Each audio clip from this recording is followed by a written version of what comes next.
Hi friends, welcome to BVR English for All YouTube channel. We have classes for intermediate first year and second year. In our previous class, of studies part 1, we discussed these details about Francis Bacon, and we also discussed the first two paragraphs of the lesson. In the first paragraph, Francis Bacon talks about the advantages of studies. They are delight, ornament, and ability.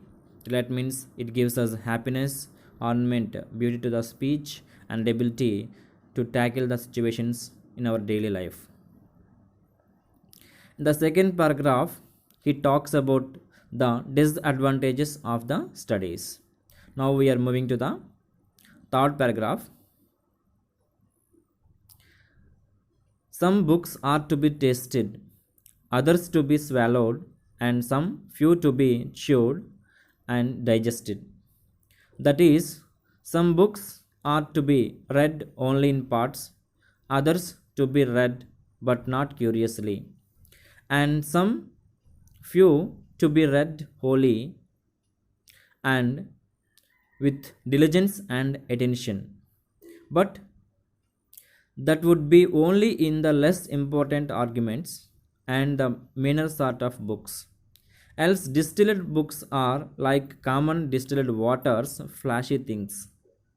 Here in this paragraph, Francis Bacon talks about the books and their kinds. What kinds of books are there, and what are the approaches to read the books? He says, some books are to be tasted. To be tasted means how we just taste food. Like that, similarly, we just read these books. We don't read completely, and we may skip some pages of the books, and we can read them in parts. Others to be swallowed. Here, others to be swallowed means when we eat some food, if we like that very much, if we enjoy the deliciousness or fragrance or taste, definitely we will eat them in a slow manner. But when we don't like, we simply swallow some food. Like that, other books to be swallowed means we read them, but not with much interest. In such a way, we read these books. The first books, second kind of books, and third kind. Some few to be chewed and digested, but some other books are there. Some few books are there. We chew them and digest them. Means we chew. We chew means we think about. We how a food, when we enjoy the deliciousness or fragrance and taste, when we chew them again and again, we enjoy the taste. Like that, these books also to be read in that manner. Digested, chewed and digested means we chew them means we read them again and again until we get the concept, until we understand it, until we get it.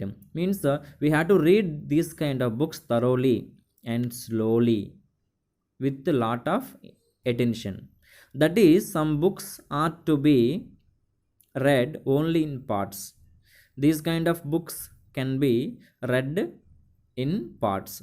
Others to be read but not curiously. We read these books, these kind of second type of books, we read them but not with much interest. We don't have any curiosity. Just we read them. We will not pay attention, and we have no curiosity out of it. So that kind of books, the second type. And some few to be read wholly. We have to read these kind of books completely because they have the worth to read. They are deserving to be read like that. And with diligence and attention. Diligence with careful work and steady application.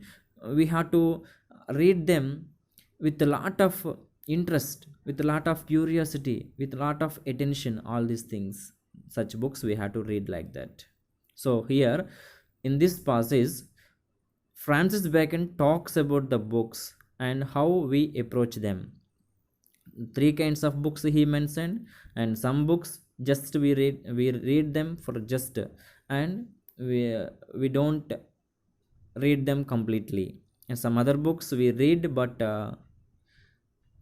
we don't pay much interest. And some books to be read, chewed and digested, means we read them completely with a lot of curiosity and attention also, but slowly and thoroughly we read them. But that would be only in the less important arguments and the minor sort of books. See here, only in the less important arguments and the minor sort of books, else distilled books are like common distilled waters, flashy things.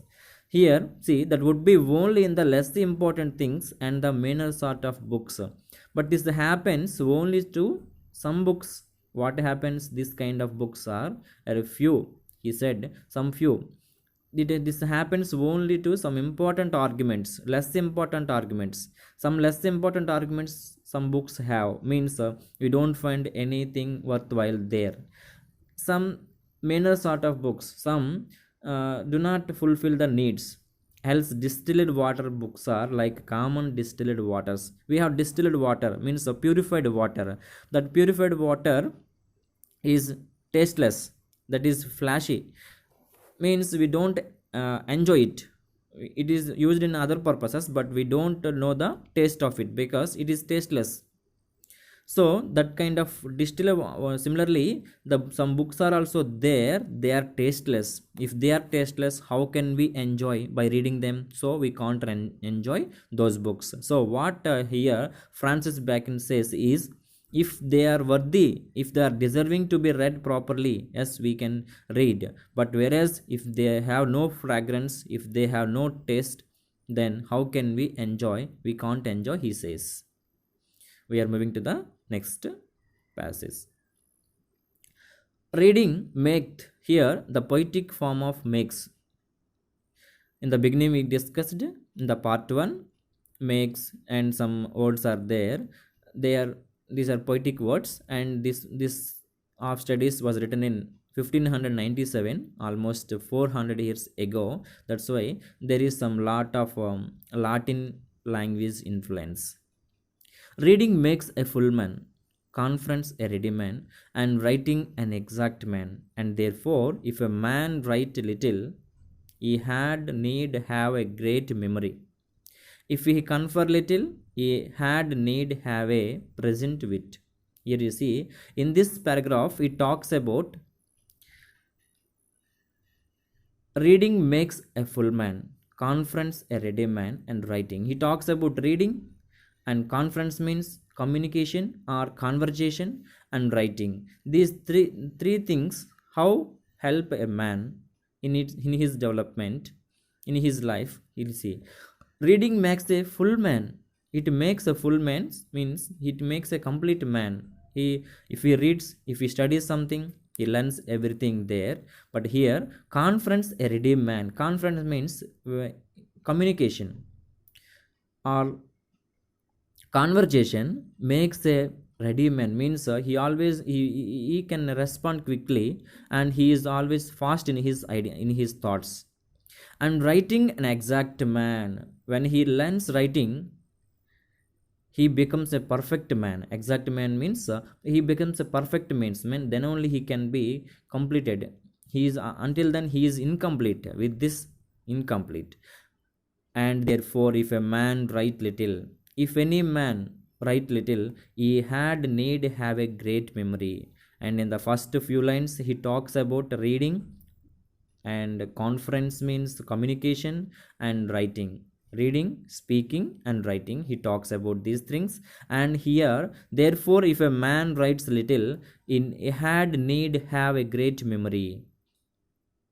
He suggests us and the readers what kind of approaches we have for our problems. If a man write little, if any man writes very less, he had need have a great memory. He need to have a great memory. He has to possess it. If he confer little, if he confer little means if he collects or gather, little means very less, he need to have a present wit, means he should be able to uh, respond according to the situation immediately or spontaneously. And if he read little, he had need have much cunning. Suppose if he reads very little, he should have a kind of cunning quality. What is this cunning quality? Means not deceiving. To seem to know that he doth not means he does not. To seem to means when he talks to other people, when he is exposed to other people in communication or in his knowledge, he should not let the others to estimate him that he doesn't know something. He has to manage the situation with his own knowledge or what the knowledge available to him. Histories make men wise, poets witty. And until these lines, the poet talks about in different situation how a man should respond. And here, histories make men wise, poets witty, the mathematics subtle. Here he talks about the advantages of studying different subjects. If we study, we become wise. If we study poetry, we become intelligent. If we study mathematics, we become sharp. Subtle means sharp. If we study natural philosophy or science, we develop our thoughts in a deeper manner. Moral, if we study moral, we become very brave or courageous. If we study logic means the reasoning power. And rhetoric means the word order, using how to use the words in appropriate manner. In olden days, the poets used to use this rhetoric. See, able to contend, they able to contend means debate, means converse properly, they have to speak properly. Abient studia in morais, this is the Latin phrase. Might be the Latin phrase because the essay has a lot of Latin phrases influence. And here, abient studia in morais means studies become habits. If we study books, what happens is gradually we acquire that quality into our behavior. Those studies become our habits. That is the meaning of abient studia in morais. We move to the next one. So finally, in this paragraph, he talks about reading, speaking and writing and their advantages.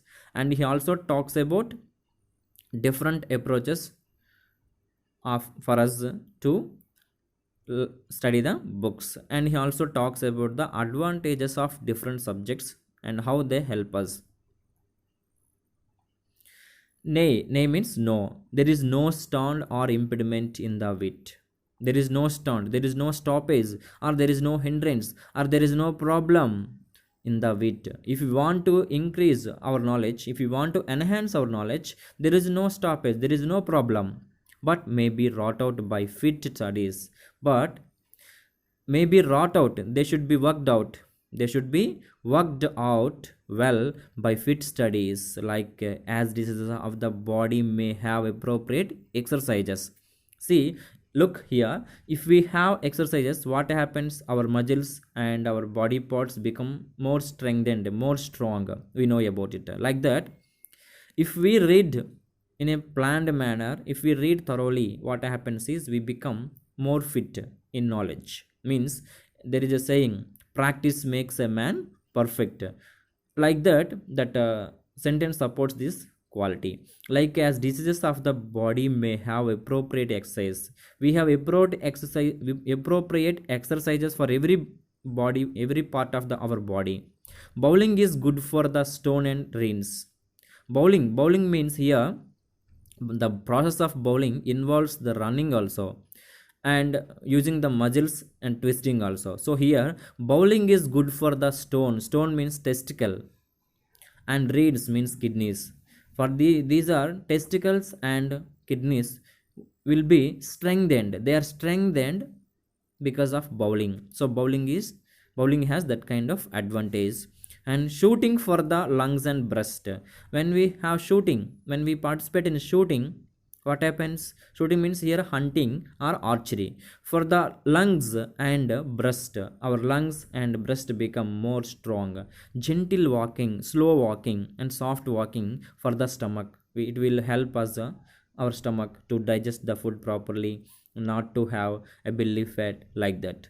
And riding for the head, riding on the horse, it gives strength to the head or brain and the like. In such as in similar way, we have exercise for our body parts to make them strengthened. We have also some important activities to make our studies and strengthened. Let him study the mathematics. If he studies mathematics for in demonstrations, move to the next paragraph. If his wit be called away never so little. If he reads mathematics for him demonstrations, if his wit be called away never so little. If he has less intelligence, he must begin again. He has to start from the beginning.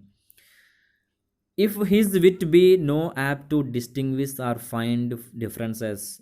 Suppose a man is unable to distinguish, or unable to find differences of something. If he is unable to find differences of something, let him study the schoolmen. Schoolmen means here teachers, professors at the university, everybody means they are intellectuals. He has to learn from them. He has to learn from them, for they are simony sectors. For these schoolmen, they are simony sectors means very trivial things. Here, very trivial things. Simony sectors means though examine unimportant details. They examine even the unimportant details also. Where schoolmen means here school teachers and the professors at the university, intellectuals. All these they examine everything in detailed manner, even the unimportant details also. Then study the schoolmen, just imitate them and observe them and learn from them, he is suggesting. If he be not apt to beat over matters, suppose if he is unable to tackle the situations and to call upon one thing to prove and illustrate another, unable to prove something, unable to explain another thing, let him study the lawyer's cases. If he studies law, definitely he would see the benefits. So every defect of the mind may have a special receipt. So here in this way he says the studies are the medicine of the mind. If we have problems or diseases to our body parts, and similarly we have the different problems also for different people, and every different disease is also cured by these studies. So studies have these kind of advantages, he says. So in our today's class, what we have discussed, we discussed the how, what kind of books are there, and how we approach them in reading. And we also discussed how to treat the books, in what manner we have to treat the books. And in this passage he says what are the advantages of reading and speaking and writing, what is the order of the reading, first reading, next speaking and writing. And if we have diseases to our human mind, what kind of approaches we have to apply in studying, he explained in that manner. So here finally what happened, what is discussed is this of studies, each and every line talks about the study in a detailed manner, and the essay considered to be the most beneficial for the students and young individuals. Why? Because study plays a vital role in a man's life, making him learned, witty means intelligent, and also experienced. So these are the greatest benefits from the study that were explained by great writer of English, Francis Bacon, in our of studies. So this is the lesson. Thank you so much. Thank you for watching. Please subscribe our channel if you haven't. WhatsApp this if you want this material, this PPT. Please WhatsApp me at this number. Thank you so much. Thank you. Please save this number in your mobile too. Thank you so much.